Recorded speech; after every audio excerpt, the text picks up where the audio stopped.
এমনিভাবে আমরা ঈদের সময় আমাদের পোশাক পরিচ্ছদ পরিবর্তন করি, নতুন করে সাজে। কেউ বা বছরের প্রথম দিনে। ঠিক তেমনই আমাদের এই বৈচিত্র্য এইভাবে প্রতিদিন একদিনে অনেকটা পাল্টে যায়।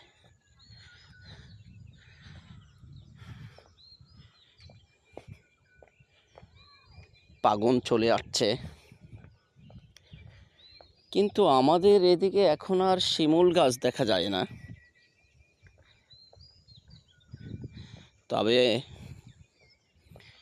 শিমুল গাছগুলো